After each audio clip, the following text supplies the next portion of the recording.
name is Akhil Upadhyay and this is your beautiful सा channel philosophy of physics। बच्चों आज हम लोग बात करेंगे क्लास 12 के चैप्टर नंबर 1 जिसमें आपका इलेक्ट्रिक चार्जेस एंड फील्ड है। उसका नेक्स्ट टॉपिक है हमारा गॉस लॉ। गॉस लॉ क्या होता है? Gauss law is very very important and very useful to find the electric field at a point charge at a distance r। कुछ भी क्या हो हमें इलेक्ट्रिक फील्ड फाइंड करना, उसके लिए क्या करेंगे हम लोग गॉस लॉ एप्लीकेबल करेंगे, इजीली इलेक्ट्रिक फील्ड हमारा आ जाएगा। ठीक है, तो गॉस लॉ देखते हैं बच्चों क्या होता है। गॉस लॉ क्या है?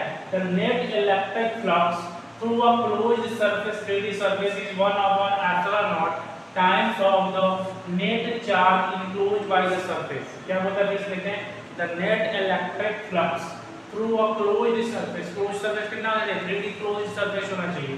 is 1/ε0 times of the net charge enclosed by the surface। Phi electric flux को कैसे डिनोट करते थे? पिछली क्लास में हमने देखा था फाई से। ठीक है, क्लोज्ड सरफेस, ये इसका क्या होगा? Q net charge. किसी भी सरफेस के अंदर किसी भी क्लोज्ड सरफेस क्या होना चाहिए? सरफेस बच्चों, सरफेस आपका ओपन सरफेस नहीं होना चाहिए, 2D सरफेस नहीं होना चाहिए, कैसा होना चाहिए? 3D सरफेस होना चाहिए। वेरी वेरी इंपॉर्टेंट है बच्चों। ठीक है, आपका क्या होना चाहिए? सरफेस क्लोज होना चाहिए, क्लोज्ड सरफेस। क्लोज्ड सरफेस के अंदर जितना क्यू नेट चार्ज आता है उसको एप्सिलॉन नॉट से डिवाइड कर देते हैं, तब हमारा आता है इलेक्ट्रिक फ्लक्स। क्या आता है? Electric flux. और इसी का दूसरा फार्मूला होता है integration of E dot D. E is the electric field, D is the area vector. Area vector के बारे में आप नहीं जानते थे, पिछली क्लास में आप टाइप कीजिए यूट्यूब पे area vector by physics, area vector by Akhil Upadhyay, तो मेरा चैनल आ जाएगा फिलॉसफी ऑफ फिजिक्स, उसमें देख लीजिए। एरिया वेक्टर मैंने निकालना सिखाया है, बहुत सारे फिगर का मैंने 2D फिगर 3D फिगर का एरिया वेक्टर निकालना उसमें आपको सिखाया बच्चों।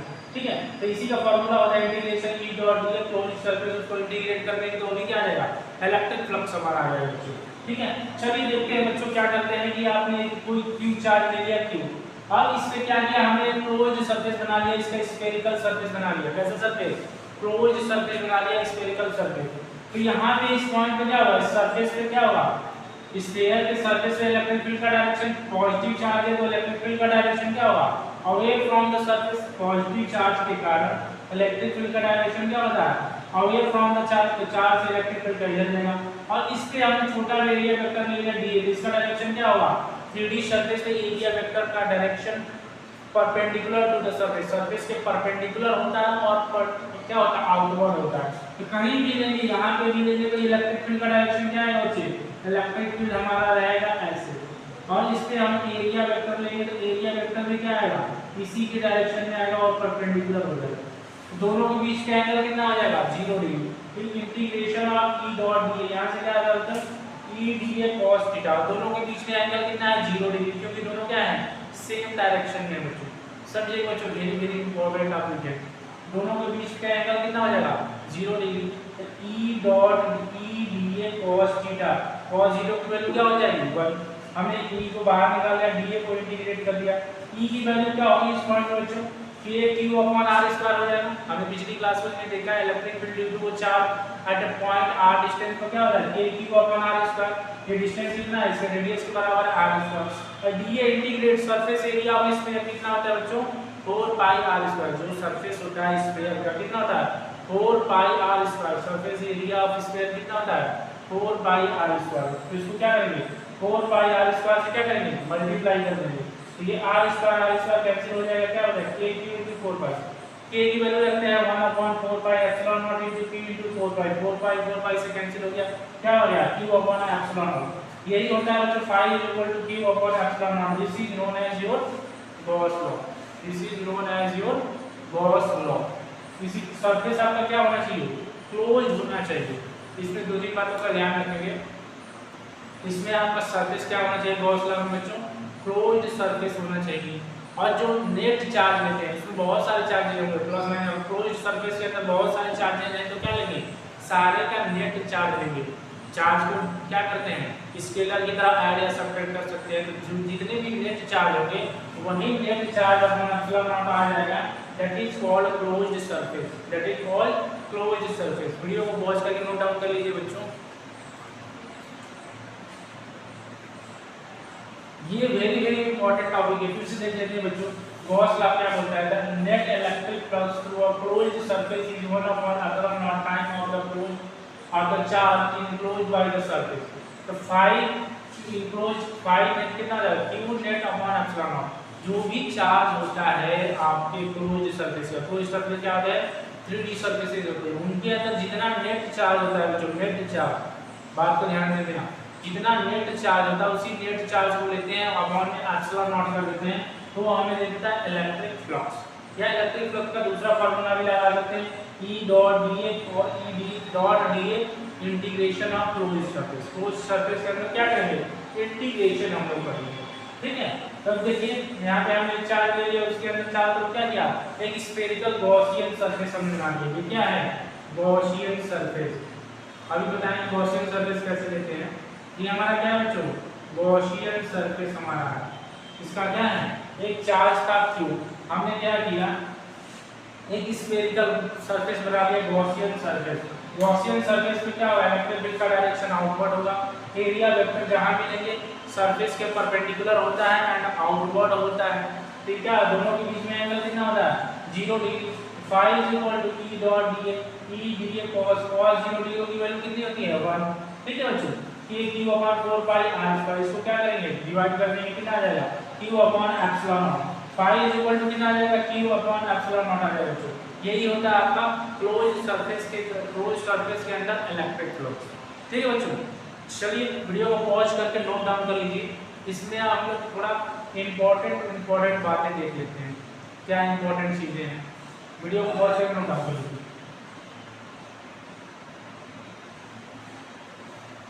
चलिए देखते हैं बच्चों क्या है इसमें हमारे इंपॉर्टेंट चीजें हैं, जिनको हमें क्या करना है याद रखना है। पहला important point,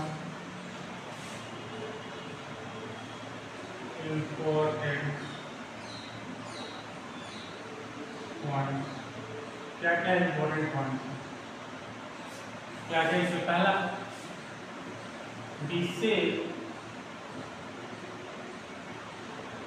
size of the Gaussian surface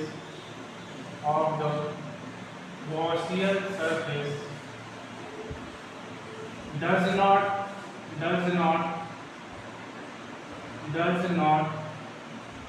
affect electric flux. Electric flux पर कोई फर्क नहीं पड़ेगा बच्चों। आप गॉसियन सरफेस का क्या करेंगे साइज बढ़ा देंगे साइज घटा देंगे, तो इलेक्ट्रिक फ्लक्स पर क्या होगा कोई फर्क नहीं पड़ेगा। गॉसियन सरफेस में क्या होगा कोई फर्क नहीं पड़ेगा गॉसियन सरफेस में, ठीक है। दूसरा देख लेते हैं,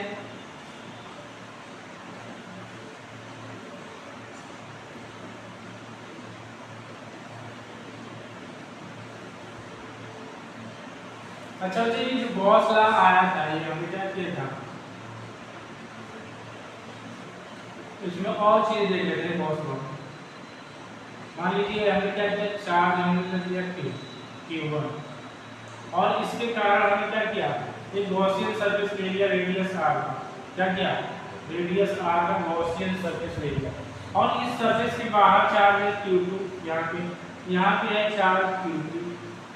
अब देखो जो इलेक्ट्रिक फील्ड यहाँ पे हम लेते हैं आउटवर्ड, ये जो हमारा फार्मूला होता है phi q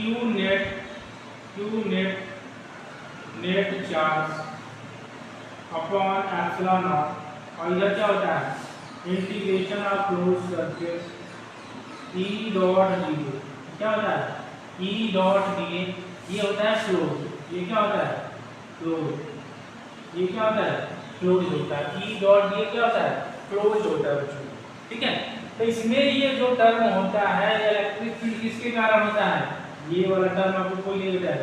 इलेक्ट्रिक फील्ड किसके कारण होता है due to the R charges q1 q2 और q3, तीनों के कारण ये इलेक्ट्रिक फील्ड होता है, ना कि q1 के कारण से, ठीक है। ये तीनों के कारण इलेक्ट्रिक फील्ड होता है, ठीक है। चलिए वीडियो को पॉज करके नोट डाउन कर लीजिए। ये इलेक्ट्रिक फील्ड इस वाले टर्म में आता है और ये सबके कारण सारे चार्जेस के कारण आता है। इलेक्ट्रिक फील्ड सारे चार्जेस के कारण आता है। चलिए नोट कर लीजिए।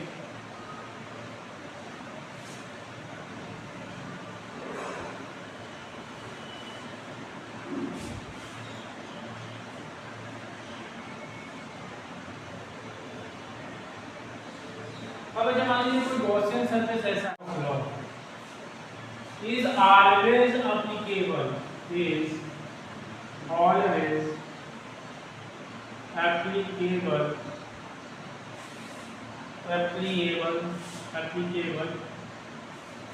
but not always useful but not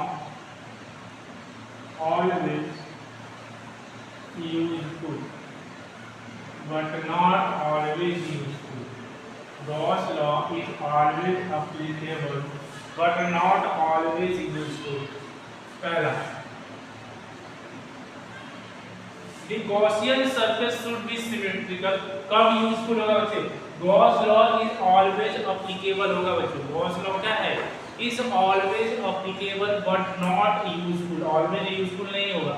कब यूजफुल होगा? अभी इसकी कंडीशन आपको बता रहे हैं कब तो यूजफुल होगा. पहला, the Gaussian surface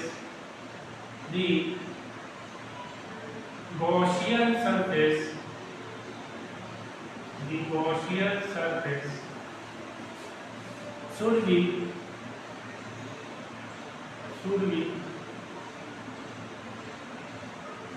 the Gaussian surface should be symmetric about charge or charge distribution.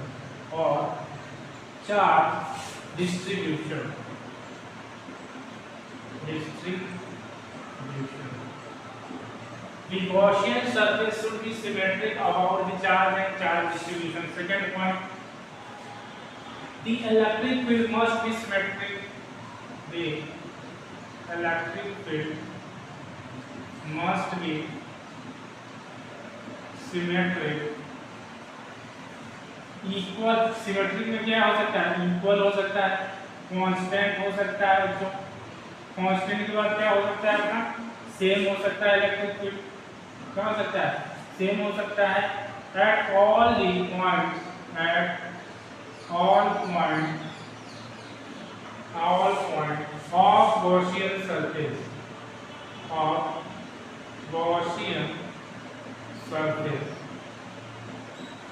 और थीटा क्या है बच्चों?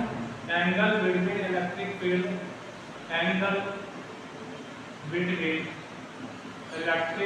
And area vector must be same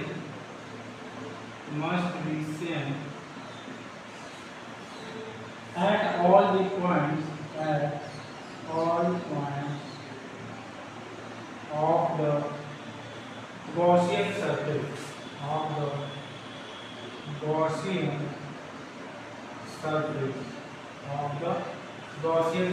Fourth point is that the Gaussian surface must not pass through any point charge. The Gaussian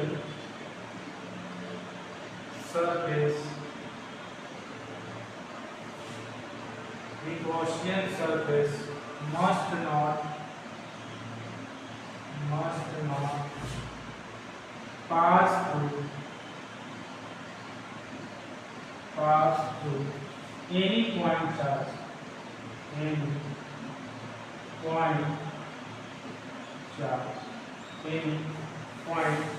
charge.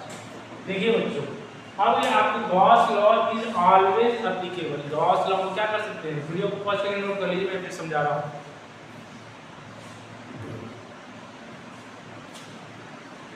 चलिए देखिए बच्चों, Gauss law is always applicable but not useful. Gauss law is always applicable but not useful. Useful करने के लिए आपको क्या करना पड़ेगा? कुछ कंडीशन का ध्यान देना पड़ेगा. पहली कंडीशन क्या है? Gaussian surface should be symmetric about the charge or the charge distribution. आप जो Gaussian surface लोगे बच्चों, आप क्या करोगे? जो भी Gaussian surface लेंगे आप, उसको क्या करना चाहिए? वो आपके चार्ज या चार्ज डिस्ट्रीब्यूशन के सिमेट्रिक होना चाहिए. वो क्या होना चाहिए? आपके चार्ज या चार्ज डिस्ट्रीब्यूशन की क्या होना चाहिए? सिमेट्रिक होना चाहिए. Second point, the electric field must be symmetric होना चाहिए at all the points of Gaussian surface. आपकी इलेक्ट्रिक फील्ड क्या होनी चाहिए? गॉसियन सरफेस के बच्चों आपकी कांस्टेंट हो, या तो इक्वल हो या तो सेम हो, आपकी सिमेट्रिक होनी चाहिए। इलेक्ट्रिक फील्ड भी आपकी गॉसियन सरफेस से इक्वल होनी चाहिए, कांस्टेंट होनी चाहिए, सेम होनी चाहिए, तभी आपके लिए ये यूजफुल होगा। अप्लीकेबल तो होगा लेकिन आपको उसको कैलकुलेशन ज़्यादा करना पड़ेगा, लेकिन जब ये सारी कंडीशन रहेंगी तो आपका कैलकुलेशन ईजी हो जाएगा, आप आसानी से किसी भी डेरिवेशन या न्यूमेरिकल को सॉल्व कर पाएंगे। ठीक है, तीसरी कंडीशन क्या है, theta angle between electric field and area vector must be same at all the points of the Gaussian surface. जो एंगल होता है इलेक्ट्रिक फील्ड और एरिया वेक्टर का, वो आपके all the points of the Gaussian surface में क्या होना चाहिए, गॉसियन सरफेस के सारे पॉइंट पे क्या होना चाहिए, सेम होनी चाहिए। तीसरा क्या है, Gaussian surface must not pass through any point charge. आपका गॉसियन सरफेस किसी पॉइंट चार्ज से पास नहीं होना चाहिए, बल्कि ज़्यादा से ज़्यादा पॉइंट चार्ज को अपने अंदर एक्यूमुलेट कर ले, ऐसा गॉसियन सरफेस हमें चूज करना पड़ेगा। ठीक है, ऐसा गॉसियन सरफेस हमें लेना पड़ेगा ताकि ज़्यादा से ज़्यादा पॉइंट चार्ज उसके अंदर आ जाए, गॉसियन सरफेस के अंदर आ जाए, ना कि उस गॉसियन सरफेस उस चार्ज से पास हो। ठीक है, तो ये चार कंडीशन है बच्चों, तो ये चारों कंडीशन आपकी अगर फुलफिल हो रही हो, चारों में से कोई भी कंडीशन आपकी फुलफिल हो रही है तो वो आपके लिए यूजफुल हो जाएगा, और वहाँ पे आप आसानी से इलेक्ट्रिक फील्ड निकालना हो या आपको इलेक्ट्रिक फ्लक्स निकालना हो, सारी चीज़ें आप आसानी से निकाल सकते हैं। ठीक है, और ये कंडीशन फुलफिल नहीं हो रही है तो अब आपको कैलकुलेशन ज़्यादा करना होगा, कैलकुलेशन उस केस में क्या हो जाएगा, डिफिकल्ट हो जाएगा और आपको टाइम टेकिंग हो जाएगा। तो हमें क्या करना है, टाइम बचाना है। एग्जाम में क्या होता है, लिमिटेड टाइम होता है, एक क्वेश्चन में ज़्यादा टाइम नहीं रहता है, इसीलिए क्या करना है, ज़्यादा से ज़्यादा शॉर्टकट रखना है, जो हमारे लिए यूजफुल हो उस पर क्या करना है, क्वेश्चन कर लेना है, अपना टाइम बचाना है और अपना सिलेक्शन लेना है। अपना जो भी डॉक्टरी इंजीनियरिंग नीट का प्रिपरेशन कर रहे हैं या इंजीनियरिंग प्रिपरेशन कर रहे हैं, उसमें क्या करना है, सक्सीड करना है, एडमिशन लेना है, पढ़ाई करना है, आगे बढ़ना है। ठीक है, तो PhD ज़्यादा नहीं करनी है, बहुत शौक है। ठीक है, ये नोट डाउन कर लीजिए। चलिए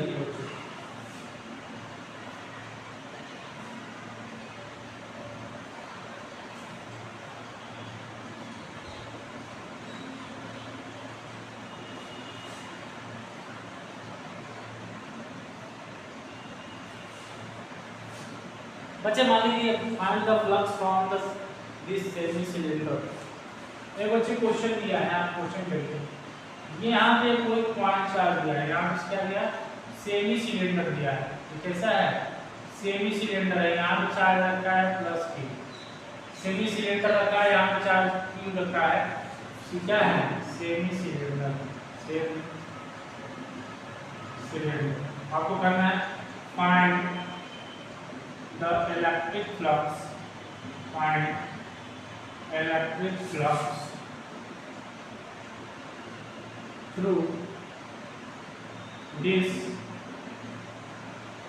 semi cylindrical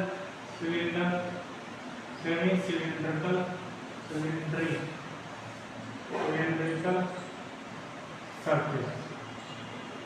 सेमी सिलेंडर है, इससे आपको इलेक्ट्रिक फ्लक्स फाइंड करना है। तो बच्चों क्या कर रहा है, गॉसियन सरफेस आपका क्या कर रहा है, चार्ज से पास होके जा रहा है, तो हमें क्या करना है, ऐसा गॉसियन सरफेस लेना है, क्या करना है, चार्ज पूरा इंक्लूड हो जाए।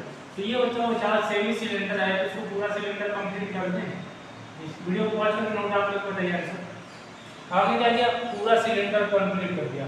तो फाई इज इक्वल टू क्या होगा, phi is equal to net charge. Net charge कितना होगा, Q/ε0।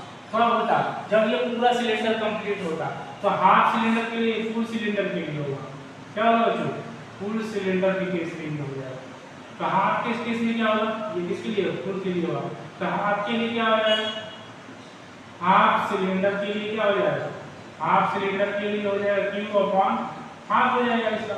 This is our answer, Q/2ε। ठीक है, चलिए बच्चे वीडियो को पॉज करके नोट डाउन कर लीजिए। पहले मैं क्वेश्चन और दे रहा हूँ,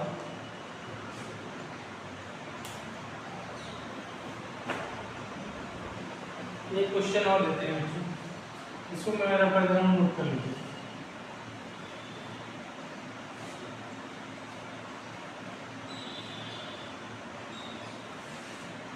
बच्चों एक क्या है, कोण है, एक क्या है, कोण है। कोण के इस वाले पॉइंट में कोई चार्ज क्यू रखा है, अब इसे चार्ज रखा है तो क्या होगा, इलेक्ट्रिक फील्ड लाइंस निकलेंगे चारों दिशाओं ऐसे इलेक्ट्रिक फील्ड निकल रहे हैं और ये डायरेक्शन क्या कर रही है, इलेक्ट्रिक फील्ड बाहर निकल रही है। इसका रेडियस है कैपिटल आर और ये डिस्टेंस है बच्चों x और ये एंगल मान लेते हैं यहाँ से थीटा। तो आपको बताना है, क्या बताना है, find the electric flux through this cone, find electric flux through this cone, find the electric flux through this cone, इस कोन से कितना इलेक्ट्रिक फ्लक्स पास होगा। ठीक है बच्चों, चलिए वीडियो को पॉज करके नोट डाउन करिए। ठीक है बच्चों, चलिए बच्चों इसी को क्या करते हैं, थोड़ा हम टिल्ट कर देते हैं। टिल्ट करने से क्या होगा, चीजें आपको आसानी से दिखने लगेंगी। टिल्ट करने से क्या होगा, चीजें आपको आसानी से दिखने लगेंगी। तो इसमें बताओ क्या डायरेक्ट निकाल सकते हैं, ई डॉट डी लगा के, ई डॉट डी आप लगा के डायरेक्ट नहीं निकाल सकते, इलेक्ट्रिक फील्ड कांस्टेंट नहीं है। यहाँ पे क्या है, कुछ और होगा, यहाँ पे कुछ और होगा, यहाँ पे कुछ और होगा। क्यों, क्योंकि इसकी डायरेक्शन मुड़ गई है ना, electric field is a vector quantity, तो इसमें डायरेक्शन मुड़ रही है तो एंगल भी मुड़ रहा होगा। तो इलेक्ट्रिक फील्ड क्या है, कांस्टेंट नहीं है। तो इसमें क्या करेंगे, इसको मैं ऐसे बना दूंगा, इस वाले को सर्कुलर डिस्क जो है उसका रेडियस कितना है, उसका रेडियस है r और ये वाला डिस्टेंस मैं इसको थोड़ा क्लिक करके बना रहा हूँ, ये हो गया एंगल थीटा, ये एंगल रहने देते हैं। इसमें क्या करेंगे, हम छोटा सा एलिमेंट लेंगे, इसमें क्या लेंगे, एक छोटा सा एलिमेंट लेंगे स्मॉल r रेडियस का, कितने रेडियस का, स्मॉल r रेडियस का, और उसका क्या करेंगे, उसको dr लेने देंगे, उसके लिए क्या लेंगे, dr लेने देंगे। हमने क्या किया, यहाँ सेंटर से r डिस्टेंस पे छोटा सा, ये क्या है, सर्कुलर डिस्क है ना बच्चे, सर्कुलर डिस्क हो जाएगा ना, ये कोन का जो ये वाला पार्ट होता है ये सर्कुलर डिस्क होता है। तो सर्कुलर डिस्क में एलिमेंट क्या लेंगे, रिंग लेंगे, तो रिंग लेंगे r रेडियस का रिंग लेंगे, उसकी थिकनेस क्या लेंगे, dr, उसकी थिकनेस क्या हो जाएगी, dr, और यहाँ से एंगल क्या हो जाएगा, यहाँ से एंगल इसका अल्फा हो जाएगा, यहाँ पे एंगल क्या होगा, अल्फा। मैं उसी को कंसीडर करके यहाँ बना रहा हूँ, एंगल अल्फा हो गया।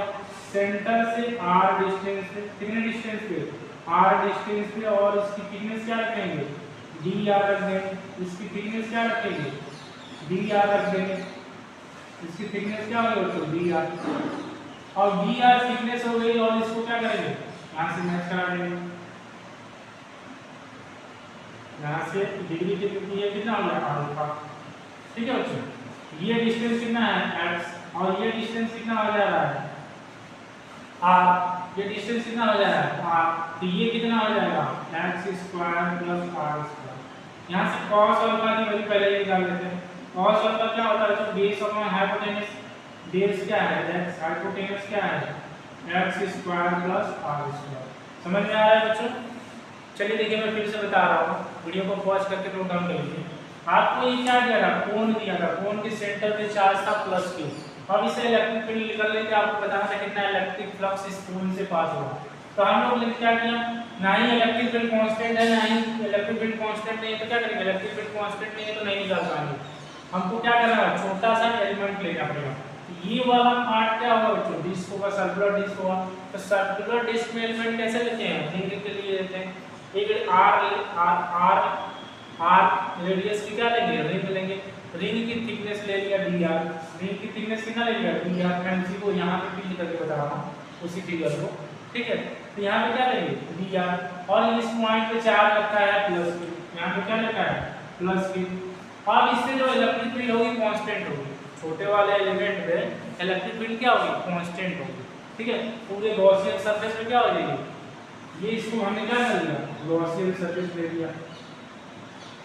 ये हमारा क्या हो गया बच्चों, गॉसियन सरफेस हो गया।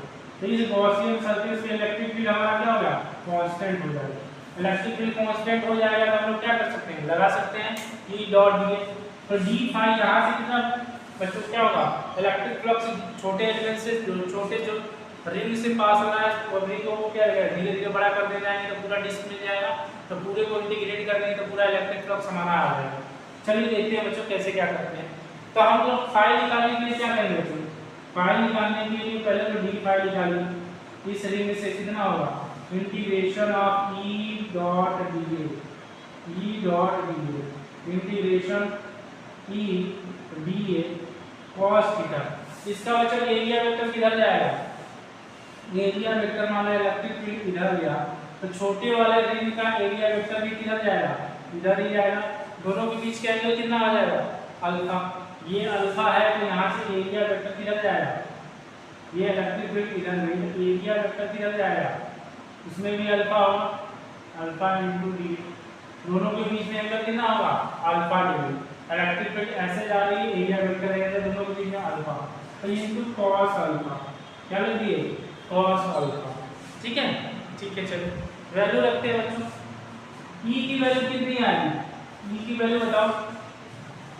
किसी रिंग के कारण किसी पॉइंट चार्ज पे रिंग पे कितना इलेक्ट्रिक फील्ड जाता है बच्चों, उसका फार्मूला याद है आप लोगों को, वो आ जाएगा आपकी डिस्टेंस कितना है, ये डिस्टेंस कितना है तो ये हो जाएगा k क्यूब, कितने की वैल्यू ले सकते हैं 1/4 पाई एप्सिलॉन नॉट चार्ज है q अपॉन r स्क्वायर, तो x square plus r square integration dA cos alpha, integration dA cos alpha. Alpha की वैल्यू रख देते हैं बच्चों, सब कुछ रखते हैं यहाँ पे। मैं इसको थोड़ा रफ कर दूंगा, ठीक है। इसको क्या करते हैं रब कर देते हैं। वीडियो को पॉज करके नोट डाउन कर लीजिए यहाँ तक।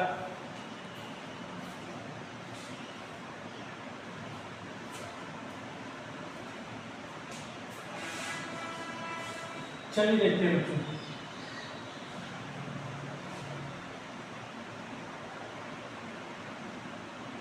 तो यहाँ से मैं इलेक्ट्रिक फ्लक्स लिख रहा हूँ बच्चों, phi is equal to Q upon 4 pi epsilon naught x square plus are square integration of D cos alpha की वैल्यू कितनी है बच्चों, X upon X square plus are square की पावर 1/2 कर लेंगे।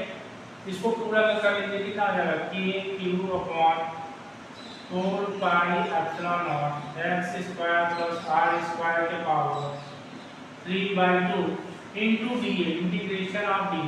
इस रिंग को क्या करते हैं बच्चों काट देते हैं, तो रिंग को काटेंगे तो कितना आ जाएगा रिंग हमारी कितनी आ जाएगी, ये जो रिंग है उसको हमने सीधा कर दिया तो ये कितना आ जाएगा 2 पाई आर और इसकी थिकनेस कितनी होगी डी आर, इसकी थिकनेस कितना हो जाएगा D R Q into X upon 4 pi epsilon naught x square R square 3/2 हो जाएगा।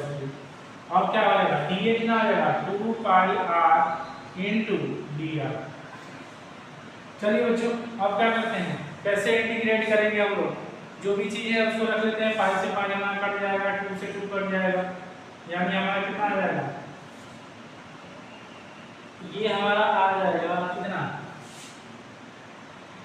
ये आपका आ गया q upon 2 epsilon naught x square R square पर रख लीजिए, k क्यू हो गया इंटीग्रेशन में यहाँ पे रख दीजिए x r D R upon X square plus are square upon 3/2। r कहाँ से कहाँ वैरी कर रहा है 0 to capital R, 0 to capital R vary कर रहा है बच्चों, यही है। चलिए बच्चों अच्छा है, ऐसा इंटीग्रेशन आपने किया, इसको बोलते हैं सब्स्टिट्यूशन मेथड। इसको कैसे इंटीग्रेट करेंगे बाय सब्स्टिट्यूशन मेथड। देखिए बच्चों कैसे इंटीग्रेट करेंगे by substitution method, by substitution method. कैसे इंटीग्रेट करेंगे बाय सब्स्टिट्यूशन मेथड से इंटीग्रेट करेंगे, ठीक है। इसको क्या करते हैं हम लोग X square plus are square को टी स्क्वायर मानते हैं, इसको इंटीग्रेट कर देंगे, ये क्या हो जाएगा 2x इंटू dx, ये r कांस्टेंट हो जाएगा बच्चों। r क्या होगा r को इनको लेना है ना, ये x कांस्टेंट है ना, x कांस्टेंट का 0 हो जाएगा। इसको क्या करते हैं differentiating with respect to r, differentiating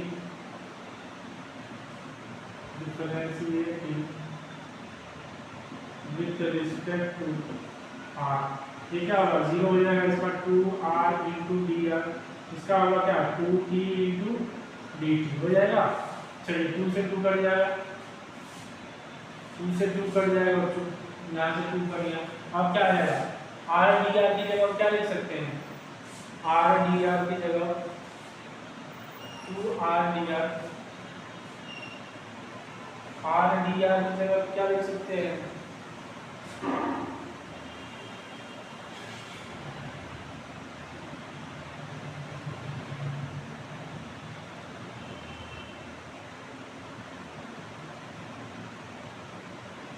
ये हमारा कितना आ जाएगा बच्चों, आर डी आर। चलो मैं यहाँ पे लिख रहा हूँ, Q upon 2 epsilon R, X कहाँ चला जाएगा आपका, एक्स तो रहेगा ही ना,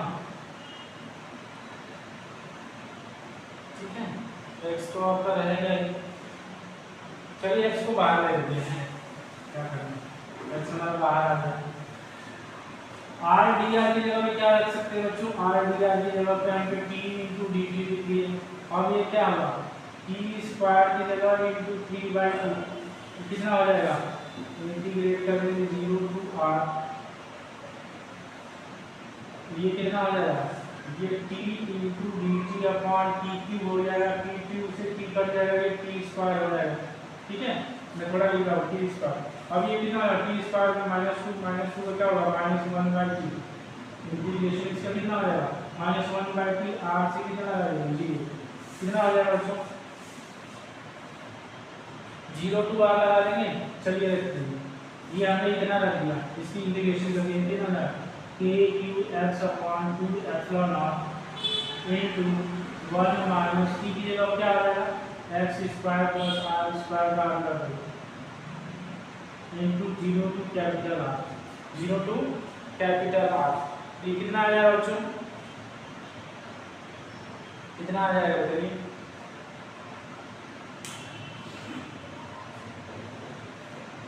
चलिए इंटीग्रेट करके बताइए कितना आ जाएगा। यहाँ से हमारी वैल्यू आ जाएगी माइनस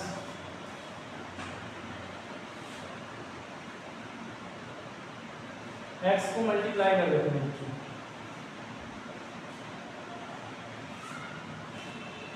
जैसे ही आप क्या करोगे, यहाँ पे वैल्यू रखोगे, ये आ जाएगा k upon 2 epsilon naught 1 minus x upon under root r square plus x square. ये आंसर आ रहा है, फाइव इक्वल टू कितना आ जाएगा, 2q upon 2 epsilon naught 1 minus x upon under root r square plus x square. Video को pause करके note down कर लीजिए, वीडियो को पॉज करके क्या करिए, नोट डाउन कर लीजिए। कितना आ गया वैल्यू हमारा, 5 equal to q upon 2 epsilon naught 1 minus x upon under root x square plus r square plus x square. Video को पॉज करके नोट डाउन कर लीजिए।